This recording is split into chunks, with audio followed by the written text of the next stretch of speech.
Bien, pues vamos a dar comienzo ya a esta última sesión de este día tan interesante y tan intenso para todos nosotros. Y el hecho de que hayamos colocado esta mesa redonda en este último ratito del día no es para nada casualidad. Y es que hemos querido darle a esta sesión un tono, tal vez podríamos decir, menos académico, más personal, podríamos decir, más improvisado incluso, ya que de cierta forma lo que pretendemos hacer con esta mesa redonda es rendirle un homenaje a los, como decía Carmen esta mañana, más de 350 estudiantes que han pasado por aquí en estos 25 años, lo que desde luego es una cifra muy considerable. Y lo hemos querido hacer invitando a participar en esta mesa a 4 personas que creemos que representan muy bien las salidas laborales principales por las que han optado nuestros alumnos en estos años. Por supuesto, lo mejor sería poder representar todas estas 350 historias aquí, pero como es imposible, pues hemos querido tener una representación, como les digo, de cada una de las salidas profesionales. Y nuestro objetivo es que nos expliquen cómo les ha ido en sus trayectorias profesionales como egresados de La Laguna, como laguneros, como hemos dicho ya varias veces en el día de hoy, y luego nos respondan a una serie de preguntas para crear un poco de debate, y yo creo que con respuestas con las que muchos de nosotros que tenemos el mismo trasfondo y recorrido profesional, nos vamos a sentir seguro muy identificados. Y además queremos darle mucha importancia al posterior turno de preguntas por parte del público, donde tendrán la oportunidad de plantear las cuestiones que crean oportunas, como siempre, pero también en este caso muy especialmente como público integrado en gran parte por laguneros también, de realizar su pequeña aportación si lo desean. Pues bien, empezamos entonces con las presentaciones. Vamos a hacer las presentaciones por orden de veteranía o antigüedad, podemos decirlo así, de modo que empiezo por Javier Hernández Saseta, a mi derecha, lagunero del año 89-90, de la segunda edición del MIC, que optó por la salida profesional por la que en realidad se creó en su momento este máster, que era proveer con intérpretes formados a las instituciones europeas, como hemos dicho ya en varias ocasiones durante el día de hoy, y que bueno, empezó como freelance y posteriormente ha tenido un recorrido brillante, podemos decir, como funcionario hasta el día de hoy. Bien, seguimos a la izquierda con la doctora Jessica Pérez Luzardo, de la promoción 96-97. Podemos destacar tal vez que cursó el máster con una combinación bastante curiosa en su momento, o exótica, ¿no?, con ruso y alemán, y que desde hace muchos años es ya, compagina su trabajo como intérprete en activo con el de profesora de interpretación en la Universidad de Las Palmas de Gran Canaria. En el extremo izquierdo tenemos a Ramón Ruiz, del año 2008-2009, que además cursó el máster en un año bastante curioso en cuanto a la composición del grupo, era el único caballero entre 15 damas. Y que bueno, ha tenido un recorrido muy considerable en el mercado privado, tanto en España como en otros países de la Unión Europea. Y luego, en el extremo derecho, tenemos a Zia Firoz Papar, que es alumna del máster del curso 2011-2012, una de las alumnas, podríamos decir, con perfil más exótico, ya que viene de la India. Cursó el máster como estudiante con cabina inglesa, con alemán y español como lenguas pasivas, y hace poco superó con éxito el test interinstitucional y está trabajando ahora, o está empezando a trabajar como joven freelance. Lo siento, Ya, pero te quedan 9 minutos en Bruselas. Así que bienvenidos a todos y yo creo que empezamos con la pregunta que le da nombre a esta mesa redonda. ¿Hay vida después del MIC? Javier, tal vez. Bueno, pues muchas gracias, Julia. Primero de todo quiero dar las gracias a los organizadores de esta jornada porque realmente, en fin, para todos tiene mucho simbolismo, creo, y realmente me he puesto un poquito nostálgico esta mañana, pero luego, en fin, estoy encantado de estar aquí, la verdad. Yo efectivamente fui alumno del curso del MIC, entonces no se llamaba MIC, se llamaba el máster, decíamos el máster solo, del año 89-90. Si a mí alguien me hubiera dicho cuando estaba aquí en la Facultad de Empresariales, porque fue allí donde hacía yo las prácticas del máster, que después iba a estar, que iba a terminar, perdón, decía que si me hubieran dicho a mí unos meses antes de terminar el máster que al cabo de 24 años iba a venir aquí a hablar a antiguos alumnos en una reunión como la de hoy, le hubiera dicho que de ninguna de las maneras que estaba loco. Pero si a mí, unos meses antes de venir a Canarias, alguien me hubiera dicho que yo iba a terminar siendo intérprete y que me iba a ganar la vida con esa profesión, le hubiera dicho que estaba loco de remate, loco de atar, porque nada en mí hacía pensar que yo iba a terminar siendo intérprete. Yo era una persona, voy a intentar explicar un poco cuál fue mi recorrido, quién era yo antes de llegar, qué es lo que pasó aquí y qué es lo que pasó después de que yo saliera del máster. Yo era un joven entonces de 23 años, una criaturita, con muchas inquietudes, digamos, ¿no? Era un joven con curiosidades, una persona que había estudiado idiomas, no tanto porque me interesaran los idiomas, sino porque sobre todo me interesaba lo que pasaba fuera, ¿no? Me resultaba muy curioso saber qué pasaba en Francia o qué pasaba en Inglaterra. Aquello fue lo que me interesaba, sobre todo, el conocer a otras gentes, ¿no? Entonces, yo no tenía una vocación, digamos, de intérprete ni de traductor. Nunca pensé que me podría llegar a dedicar a eso. Pero sí, curiosidad por aprender, inquietudes, que creo que es un rasgo importantísimo de alguien que quiera convertirse en intérprete. Luego fue allí en el año 89, en junio aproximadamente, que cayó en mis manos un anuncio del País diciendo que había un máster en La Laguna, en Canarias, que era para formar intérpretes, que se ofrecía inglés, francés, italiano y alemán. Entonces me pareció una cosa muy, muy exótica y muy, muy extraña.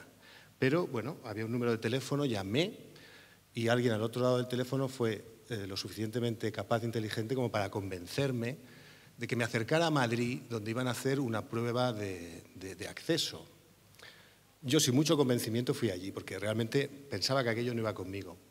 Pero fui, la hice, y para mi sorpresa me dijeron que sí, que bueno, que podría venir aquí y que me formarían como intérprete. Recuerdo la reacción de mis padres cuando volví a casa. Les pareció una cosa extrañísima. Sobre todo lo de irse tan lejos. Uno va, ¿pero a qué te vas a La Laguna, no? Y a mí me pareció, sobre todo lo de La Laguna, que puede parecer un poco, en un momento dado, un obstáculo por la lejanía. Para mí fue todo lo contrario, porque dije, bueno, estas cosas se hacen ahora y o me voy ahora o no lo haré nunca, ¿no? Y aquí que me vine. ¿Qué pasó aquel año? Pues que yo me encontré aquí con un curso que me pareció de una seriedad y de un profesionalismo extraordinario, de verdad. Y me enseñaron a trabajar muchísimo de una manera que yo no estaba acostumbrado, porque claro, yo era un licenciado universitario, había estudiado en Zaragoza, en aulas magnas como esta, donde estábamos 300 alumnos, todo era recibir, nada de feedback. Y sin embargo aquí aprendí a trabajar de una manera completamente diferente, que me pareció, pues eso, muy seria, muy rigurosa y muy exigente conmigo mismo. Entonces yo aquí aprendí, aparte de perfeccionar mis idiomas, porque siempre aprendes, pero aprendí a trabajar yo mismo y eso me resultó muy, muy motivante. Y aprendí a leer la prensa, a estar al día, a interpretar la prensa. Recuerdo que devoraba todos los periódicos que caían en mis manos. Aprendí muchísimas cosas, entonces nada más que por eso, aunque luego no hubiera conseguido otras cosas, aquel año valió la pena. Yo estaba muy contento de lo que ocurrió allí. Pero no solo eso, sino que luego además tuvimos la suerte de que se organizó un viaje para ir a Bruselas, no para visitar el servicio de interpretación de la Comisión o del Parlamento, sino para visitar el Parlamento. Éramos un grupo de visitantes con un eurodiputado canario que nos invitó.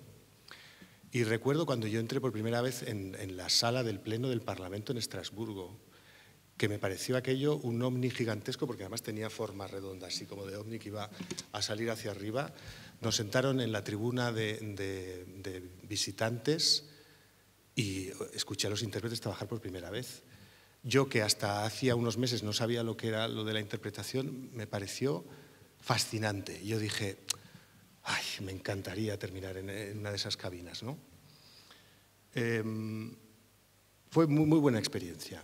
Y después, en junio, para el examen final, apareció por allí una señora que era la presidenta del tribunal, que era la entonces jefa de la cabina española del Parlamento Europeo, doña Juana Juárez, una señora que luego ha tenido una brillante carrera porque se convirtió también en directora general.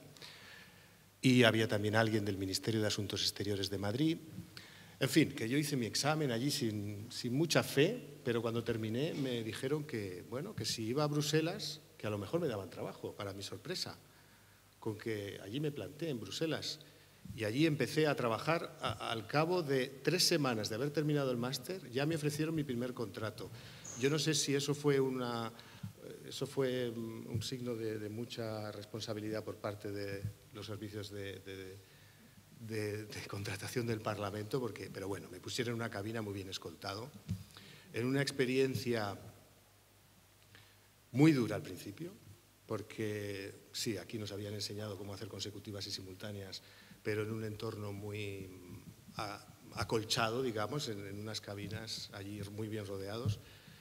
Pero la política entonces fue la de decir, bueno, estos señores que acaban de llegar de esa universidad que nadie conoce, a ver si son capaces de sobrevivir o se hunden definitivamente. Y sobrevivimos. De aquella promoción fuimos 4 que seguimos trabajando allí. Y la verdad es que, bueno, así fueron viniendo las cosas. Empecé a trabajar como freelance para el Parlamento durante 3 años. Después pasé un test para la comisión, un test de acreditación, porque en aquel momento los test de acreditación no eran comunes, no había listas comunes, cada institución trabajaba un poco por separado. Llegué a la comisión, me ofrecieron un contrato de temporal primero y después se convocó una oposición que aprobé. Y desde 1995 soy funcionario del SCIC, del Servicio Común de Interpretación de Conferencias. En una experiencia que os voy a contar, pues que ha sido realmente extraordinaria, ¿no? Interesantísimo, en fin, cada día aprendiendo cosas nuevas. Durante 15 años fui intérprete en la cabina española, luego además fui designado coordinador para la presidencia española de 2010, nuestra dirección general que organiza la interpretación para las presidencias rotatorias de la Unión, para las reuniones que tienen lugar en los países que tienen la presidencia. Nombra siempre a un coordinador que organiza el trabajo, es un poco el punto de contacto entre las administraciones nacionales y la administración de la Comisión, de nuestra Dirección General, y en aquella presidencia fui yo el coordinador, también en una experiencia extraordinaria. Y después, en el año 2010, nuestro querido director general, que ya habéis tenido la oportunidad de conocer esta mañana, buscaba un asistente y me ofreció la oportunidad de trabajar para él, cosa que hago desde septiembre con muchísimo gusto, en un trabajo intensísimo, pero también muy interesante. Y además, alguien me preguntaba esta mañana, ¿me echas de menos la cabina? Digo, bueno, un poco sí que echo de menos la cabina, pero como sigo trabajando en la DG Interpretación, sigo trabajando por y para los intérpretes, pues en fin, estoy allí y tampoco no me he ido lejos y sigo en esto, ¿no? Así que, bueno, no sé si llevo mucho rato hablando yo. Como conclusión, después de contaros un poco mi recorrido, así de una manera bastante a grandes rasgos, lo que puedo decir es que yo a este máster le tengo muchísimo que agradecer, porque cambió mi vida profesional y personal, porque a partir de ese momento, claro, yo me fui a vivir a Bruselas, me llevé a la que entonces era mi novia, que ahora es mi mujer, mis hijas nacieron allí, mi hipoteca está allí, o sea que realmente mi vida cambió con el máster, pero en una experiencia única. Y repito, cuando yo llegué allá, pues, en principios de los 90, en Bruselas, cuando uno entraba en una cabina y decía, ¿quién eres? Pues soy Javier. ¿Y tu combinación lingüística? ¿Y de dónde vienes? De La Laguna. ¿De dónde? ¿La Laguna? ¿Pero eso dónde está? Pero allí hay una escuela. Sin embargo, ahora cualquiera, supongo que cuando tú habrás llegado ahora, bastantes años después, cuando dices vengo de La Laguna, todo el mundo sabe dónde está La Laguna y que en La Laguna hay una escuela de intérpretes. Entonces, este máster consiguió poner a La Laguna en el mapa del mundo de la interpretación y de la cabina española, ¿no? Y también de otras cabinas. Entonces, como digo, mucho que agradecerle y muy agradecido además de que hayáis pensado en mí para estar aquí esta tarde. Eso es todo.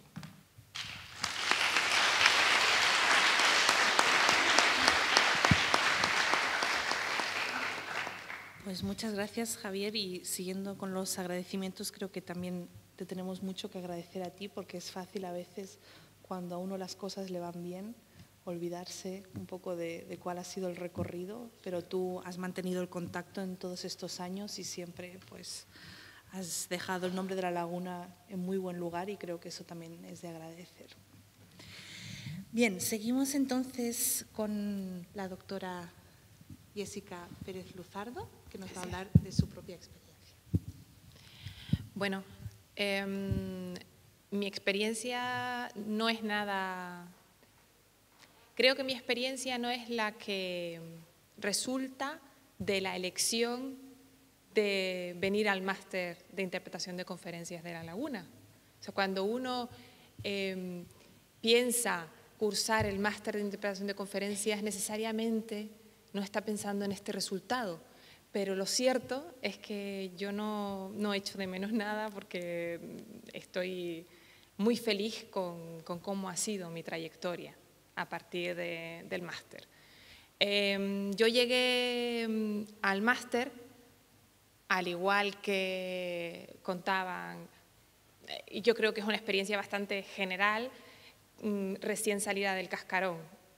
Acababa de estudiar en la Facultad de Traducción e Interpretación de la Universidad de Las Palmas de Gran Canaria, era una recién licenciada, y si yo salí con algo en la cabeza de esa licenciatura fue con que quería ser intérprete. O sea, yo sí tenía claro que yo quería ser intérprete.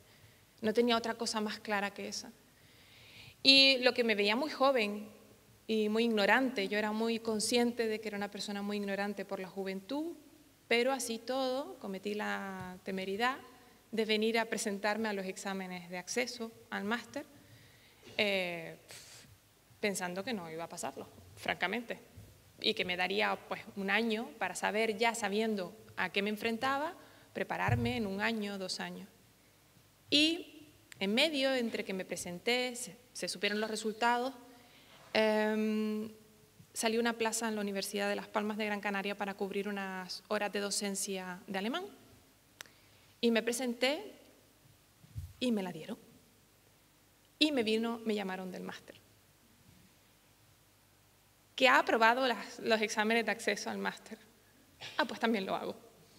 Y entonces, en ese año, ¿no? El curso 1996-1997,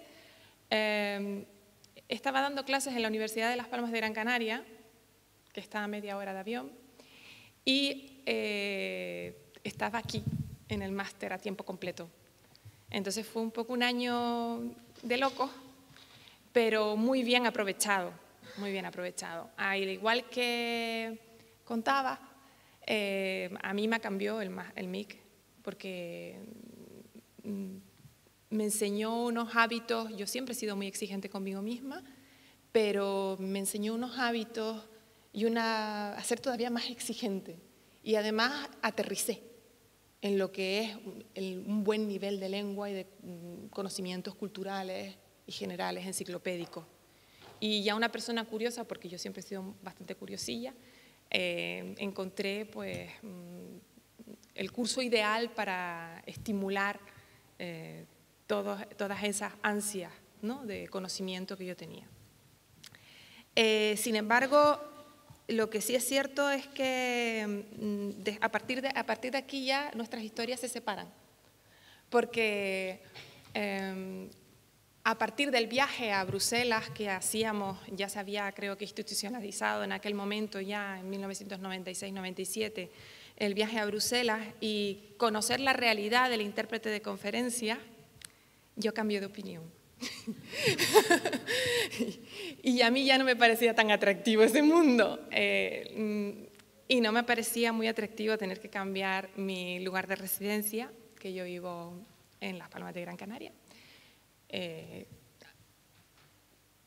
Eterna primavera, por el clima de Bruselas. De verdad que no fui a lo mejor lo suficientemente atrevida como para renunciar a mi estilo de vida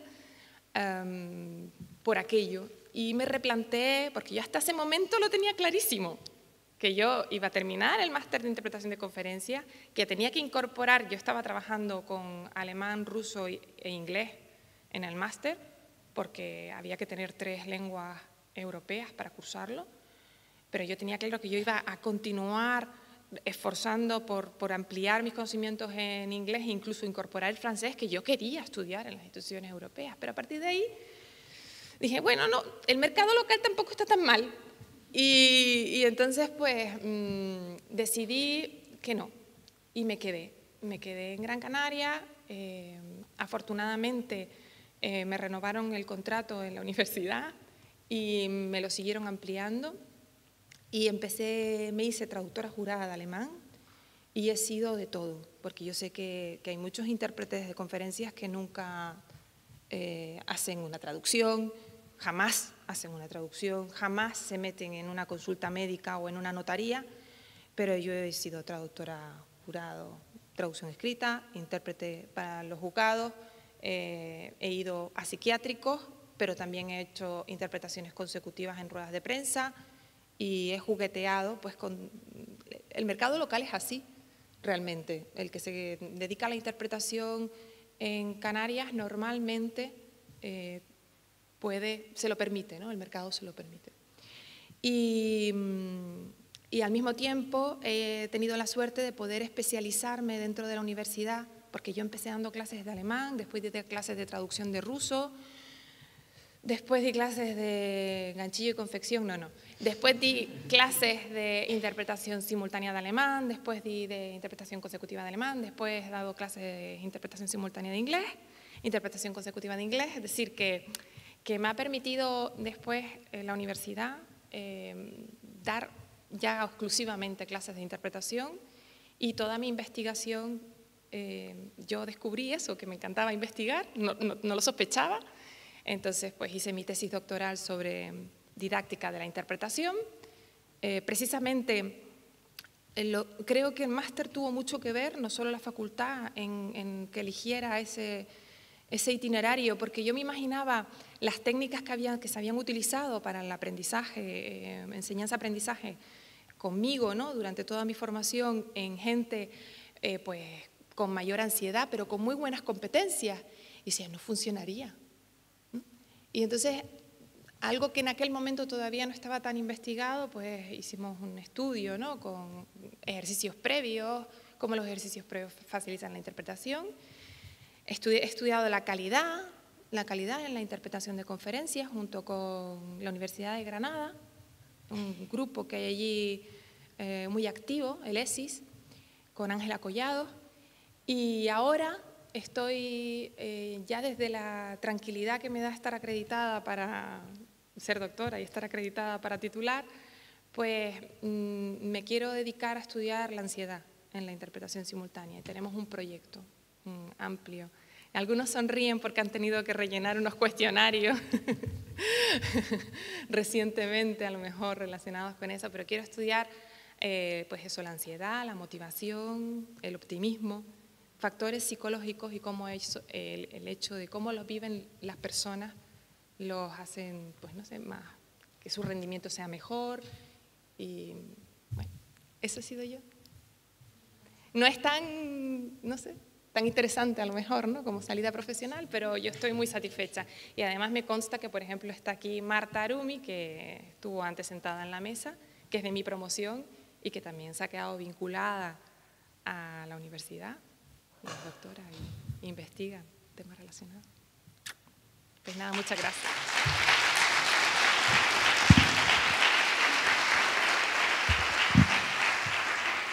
Muchas gracias, Jessica, y también añadir que colaboras con nosotros Siempre que me llaman. para los exámenes, para los mock exams. La verdad es que es una muy buena colaboración siempre. Muy bien, pasamos entonces la palabra a Ramón Ruiz.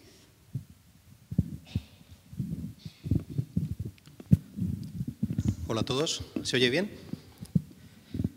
Bueno, en primer lugar decir que me encanta que se cierre esta jornada con este toque lagunero, con esta sesión de exalumnos explicando sus vivencias. Gracias, Julia, gracias, Marlene, gracias, Carmen, por haberme invitado. Me ha tocado la tarea un poco ingrata quizás de defender el mercado privado en un máster eminentemente dirigido a las instituciones, pero lo voy a conseguir. Directamente, mi primer argumento sería que no tengo jefe, solamente estaría de acuerdo a la mitad de vosotros en que con eso directamente es difícil de superar, me parece a mí. Pero bueno, me pongo serio para deciros que si os dijera que el máster me cambió la vida, me estaría quedando corto. No sé si alguna vez os conté que yo tuve una adolescencia perdida. En mi casa había 2 personas enfermas y durante 6 años estuvimos cuidándolas mi padre y yo. Y de repente yo estaba estudiando Derecho, me quedaban muy pocas asignaturas, 5, nunca lo terminé. Me pasé a traducción y conocí a una persona maravillosa allí, que curiosamente su nombre ha aparecido hoy en la presentación de Marta Arumi. Es Cintia Gianbruno, de Alicante, que ha participado con Carmen también mucho en los congresos sobre interpretación en los servicios públicos. Y esa persona me empujó, me hizo terminar la carrera, me hizo presentarme aquí al máster, y una vez que terminé el máster fui a verla y me presentó por Skype a 4 intérpretes en media hora, y con esos 4 intérpretes sigo trabajando, y así fue, esa fue la chispa con la que entré en el mercado privado. Un poco de suerte, cierto, pero en fin, también quería darle las gracias al profesor Jorge Soriano, ese hombre tan feo, feísimo, que me dio la primera oportunidad de participar en un voluntariado sustituyéndolo. En ese voluntariado conocí también a mucha gente que luego ha sido también, con la que he formado un concabinato bastante fiel. Y bueno, ¿qué os puedo decir? Pues en primer lugar que cuando acabéis el máster, porque lo acabaréis, aprobéis o no, os animo a que pidáis ayuda a todo el mundo.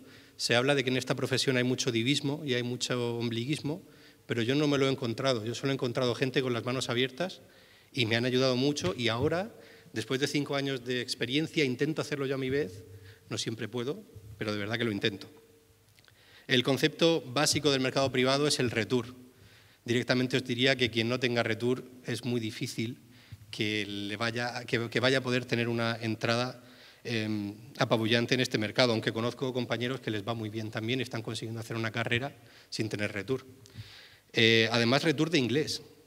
Se da el caso en el mercado español, al menos, trabajo mucho en Murcia, Alicante y en Madrid, de que cuando viene un francés a comentar algo, le obligan a hablar en una lengua que no es la suya, que es el inglés, y muchas veces te encuentras con oradores que pueden tener algo muy interesante que decir y acaban diciendo onomatopeyas. Es muy difícil para el orador y para el intérprete, y es un desastre. Me da rabia que el mercado privado tenga esta fama por este tipo de detalles, cuando en realidad, si algo quiero defender aquí, es que para mí la traducción institucional, la interpretación institucional es maravillosa, el multilingüismo es un credo con el que comulgo, pero para mí el mercado privado es por donde de verdad corren las venas de la interpretación, donde te encuentras a una persona que necesita a otra y no se entienden y tú actúas ahí. Me ha ocurrido en situaciones tan emocionantes como una conferencia sobre un síndrome muy raro llamado síndrome de Marfan. Solamente acepté participar en esa conferencia porque todos mis amigos de la infancia son cirujanos y médicos. Me preparé durante una semana y conseguí que 300 familias que venían de toda España conocieran al máximo exponente mundial sobre el síndrome de Marfan y llegaban luego a la cabina a darnos la mano emocionados y a darnos besos como si hubieran visto a la persona más importante de sus vidas, diciéndonos que de verdad les había cambiado la vida la interpretación. Esto creo que ocurre en el mercado privado, en el institucional quizás puede ser un poquito más frío en algunas ocasiones. El mercado privado, otra cosa buena que tiene es que se tocan temas muy interesantes. Aquí creo que Julia y Marlene pueden dar fe de que de vez en cuando les llega un correo mío bastante extenso diciendo pues hoy he trabajado con un traje ignífugo y con ropa de protección contra radiación, cosas así.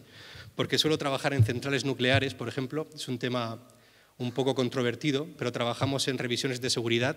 Somos un grupo de 20, 30 intérpretes que la verdad es que trabajamos mucho en este tema, es un reto técnico, un desafío muy importante.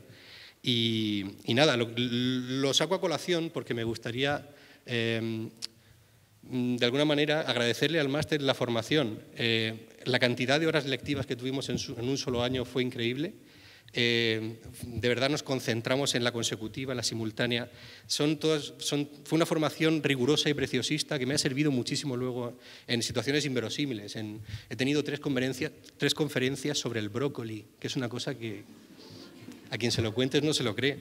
Y hubo pues, visitas a campo con Maletín Infoport, con Bidul, hubo consecutiva, a pesar de que el Infoport creo que está matando un poco la consecutiva. Y nada, básicamente, solo a los que estáis ahora estudiando, animaros también a hacer muchos voluntariados. En los voluntariados hay un bloque consolidado de laguneros que trabajamos en temas de agricultura, de pesca. Muchas veces, a partir de estos voluntariados, nos ha salido trabajo pagado y tenemos grupos graciosos que trabajamos en la FAO, en el FIDA, viajamos mucho y nos encontramos en distintas partes del mundo simplemente con los voluntariados. Además, es una auténtica escuela de interpretación. Utilizamos todo tipo de aparatejos que nos ayudan a entender. Hemos utilizado emisores de radio, hemos utilizado los llamados spiders, que son un emisor al que la gente se conecta y tienes que estarte quieto porque se desbarata todo si te mueves. Hemos inventado, el compañero aquí, Antonio Morillo y yo, una nueva variedad de interpretación llamada shout shotage, porque estábamos haciendo una susurrada en una sala con una acústica infernal. Y, en fin, de verdad que son situaciones que curten mucho como intérprete.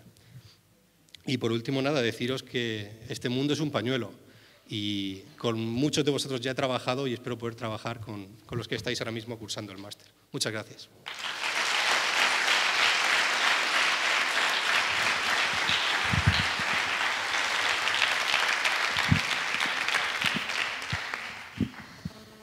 Pues gracias Ramón también por mantenernos informados, porque lo cierto es que es un año muy intenso para los alumnos, pero también lo es para los profesores, porque estamos 9 meses compartiendo con ustedes este recorrido tan complejo, ¿no? Desde el principio hasta el final, cuando vemos cómo por fin ha dado sus frutos la formación, y a veces es una lástima que perdamos un poco de vista a los alumnos, ¿no? Porque uno ya no se ve, porque no nos escriben, y por eso te agradecemos que nos hayas mantenido tan informadas.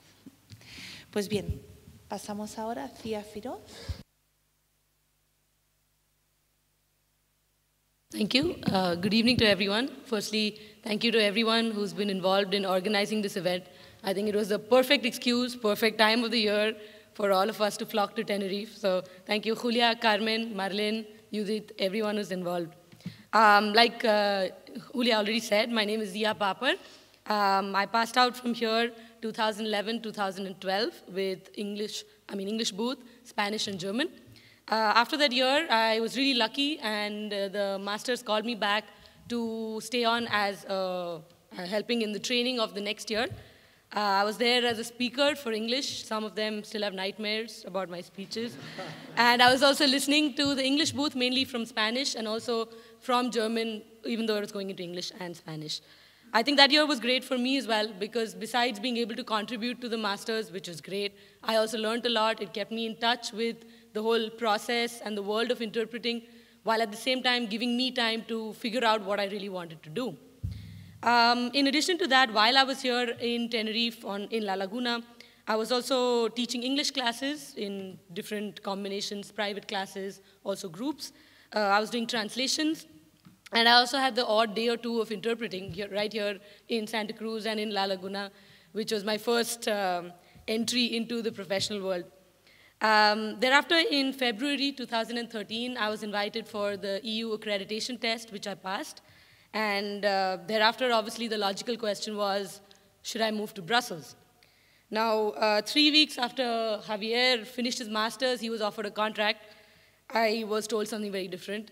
I got an email from the head of English booth saying that there was a moratorium on the newcomer scheme, that they were not going to offer it to people who had been recently accredited, and that also there was little or no work for new interpreters because of different reasons, the drop in demand, budgetary constraints, etc.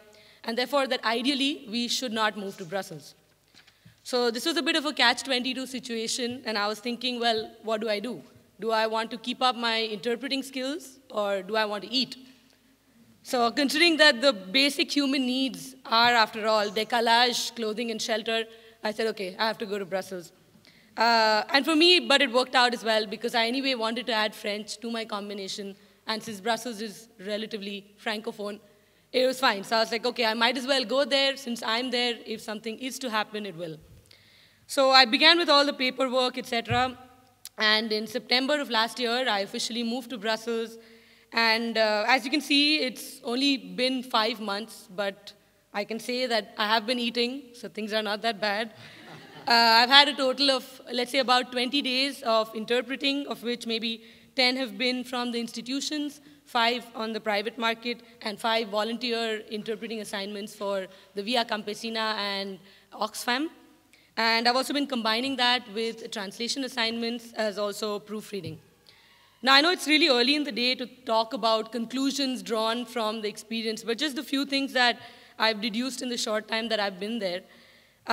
Firstly, I think that Brussels really is the mecca for interpreters. I mean, whether you want to practice interpreting, you want to add a language, I mean, it's probably one of the few cities in the world where you say, I'm a conference interpreter, and people know what you're talking about.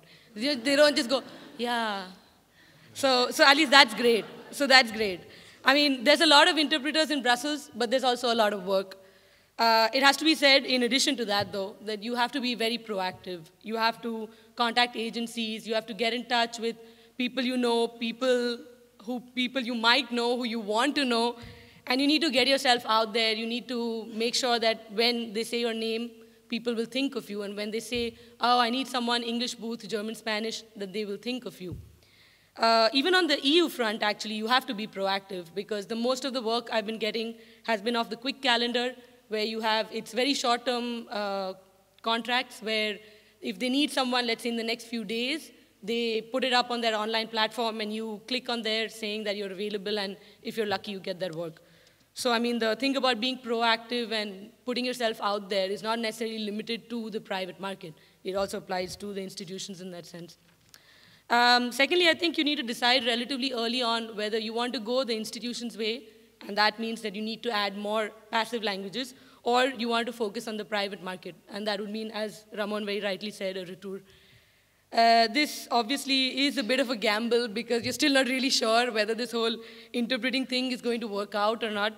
But I think that, I mean, from a point of view of making it work and actually making yourself part of the whole scenario fast enough, you need to somehow choose. I think it's difficult to be really present in both the private market and the institutions, because they're relatively different profiles, though I may be wrong. Thirdly, learning a language once your life actually begins is tough, because you need to make time for it. You often end up missing your classes because, well, you have other commitments. And also, it's a significant financial investment. I mean, you have to set aside money to go to your classes, to then do a little stay abroad, etc., to add your language. So often when you finish the master's, or especially when we go to Brussels on the trip, everyone's like, oh yes, when I'm done, I'm going to move to Romania and add Romanian, and I'll have this exotic language. But it's much easier said than done. That adding a language is a lot of work, especially when you're trying to, pay your bills at the same time. One thing I think I've come to the conclusion is that if you have a language in the pipeline, it's definitely a great idea to try and find some work maybe slightly related to languages, translation, interpreting, in a country where the language you want to learn is the dominant language. That way you can not kill time, but you can use the time fruitfully till maybe an EU test comes along or till you actually feel comfortable with that language to use it in an interpreting context. In that sense, like I said, I was really lucky. Brussels is Francophone, so for me, adding French becomes that much easier because I'm already there, and even day-to-day things I pick up a lot just, passively just being there. Thereafter, I think one thing is for sure that our generation of interpreters, we have to be realistic. It's going to be highly unlikely that we're going to be able to live solely as freelance interpreters and that that's going to bring in enough money for us. So I think that you need to keep in touch with your translation contacts if you have some. You need to keep other avenues also open, which maybe you can use this skill set in another context, because I think the days of sitting back, relaxing, and having those many interpreter days to live a nice, comfortable life are maybe not yet over, but coming to an end. So I think you need to be realistic about that. At the same time, you need to give time for things to happen. I mean, it's not going to be a process of from today to tomorrow, everything's working out and everything's fine. Also, in the beginning, I think having not too many interpreter days is a good thing, because the learning curve is really steep. You're taking in a lot of information, a lot of skills, a lot of just ways of reacting in different situations. And especially in the institutional context, you're learning a lot of vocabulary in your own mother tongue. So I think not having too many interpreting days gives you a little bit of time to process everything you've learned, to digest it, to let everything settle. If maybe you're in the booth every day, probably that learning would not happen, even though maybe you'd be working a lot. But that's probably not the point and not as useful in the long run.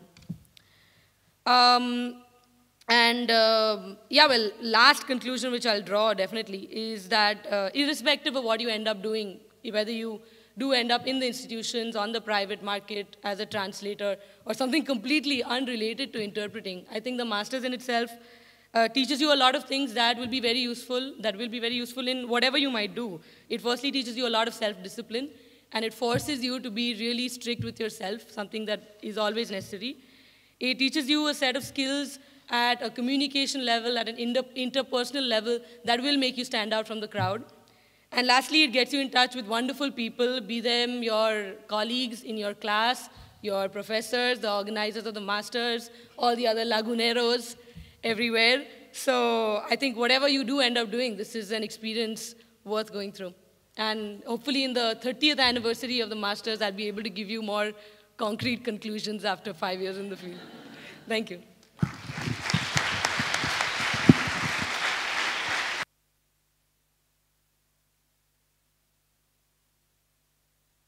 Muchísimas gracias, Cia, por tu aportación tan interesante. Bueno, la pregunta que les queríamos plantear ahora tiene que ver con la experiencia que hemos pasado casi todos los que estamos aquí, que hemos hecho un curso de formación en interpretación y que creo que estamos todos de acuerdo en que se trata de una formación bastante dura, podemos decir. Es un curso en el que, se pasa bastante mal, el alumno está muy expuesto todos los días a los comentarios de los profesores y también de los compañeros y, por supuesto, también la situación de examen, que siempre es bastante compleja. En ese sentido, quería preguntarles a los participantes si volverían a hacer el máster, si pudieran volver el tiempo atrás. Pero bueno, como los comentarios han sido, yo creo, bastante positivos, podríamos cambiar un poquito la pregunta y plantearles la cuestión de si le recomendarían el máster a alguien a quien no le deseen nada malo. ¿Qué nos contesta? Alguien que no le deseen nada malo, es decir, alguien que tengan en estima. Sí, no como venganza. Sí. De hecho, se lo recomiendo todos los años a alguien, pero no a mucha gente. No lo recomiendo en clase a los 40 o 50 estudiantes que tengo. Se lo recomiendo a uno o a dos, a los excepcionales. Así que de alguna forma vi reflejado las cifras desde los 40.000 que se presentaban, no, eran solicitudes, ¿no? Después había un proceso de selección y al final aprobaban por... Más o menos ese 1% se respeta, más o menos se respeta, o sea, en las aulas de las facultades de traducción e interpretación, 1, 2 por promoción. Después a lo mejor me estoy equivocando y estoy recomendando a los 2 que no, y resulta que son otros 2 los que sí, pero bueno. Y es por esta misma razón. Pero yo lo veo excelente este máster para formar intérpretes de conferencias, yo les estaré eternamente agradecida, a pesar de que no me haya dedicado a la interpretación de conferencias. Sí, sí, sin duda, la respuesta es sí.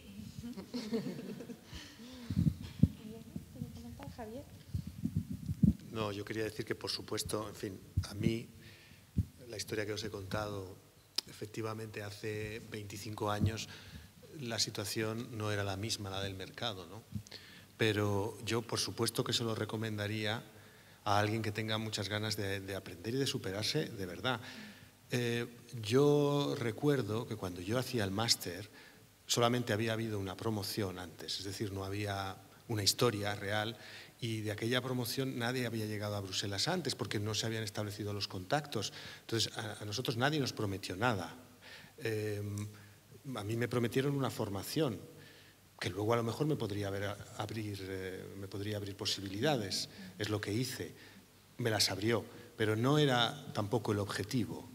Y en los años 80, a finales de los 80, la situación en España no era muy boyante tampoco. El paro era bastante importante, y era simplemente había que buscar opciones. Yo lo que les digo siempre cuando me he podido desplazar en asistencia pedagógica o hablando con alumnos, siempre digo que, bueno, uno tiene que estar ahí como esperando la oportunidad, ¿no? Dicen que la ocasión la pintan calva. La ocasión la pintan calva porque era una señora, aparece en cuadros, que estaba calva completamente con una especie de coleta así, no sé si la habéis visto en los grabados clásicos. Entonces uno tiene que estar esperando ahí a que pase esa señora y tú te enganchas, ¿no? O sea, como asomado a la puerta, o a la ventana, mejor dicho, viendo pasar, pero con interés. Y yo creo que el máster te dota de eso. A lo mejor no va a pasar la oportunidad de la comisión o del Parlamento porque, bueno, la situación del mercado ha cambiado, pero puede pasar otra ocasión del mercado privado o de cualquier otra oportunidad, ¿no? Yo creo que eso es con lo que los estudiantes se tienen que quedar. Me parece que eso es importante.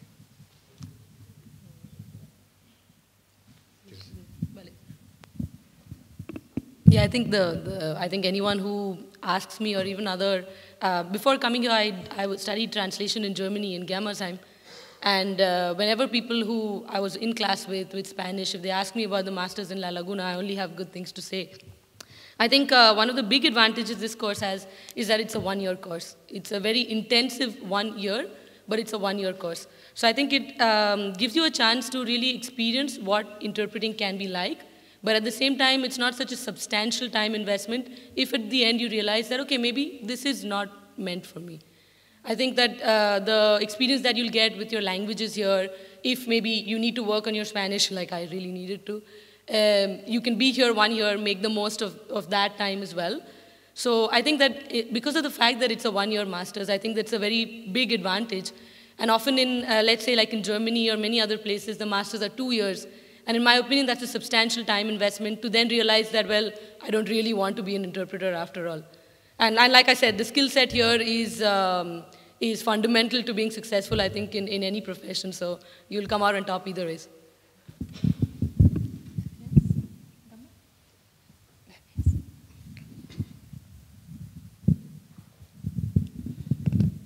Bueno, no sé si sabéis que yo doy charlas en la Universidad de Alicante y yo estoy incubando generaciones de laguneros a ver si van llegando. Pero el argumento principal que siempre doy es, por favor, está en las Islas Canarias. Es que es una maravilla. Directamente eso. Yo hice mi intercambio en Ginebra, como lo sabéis, y menudos 10 días que tuve allí. Solo quería decir.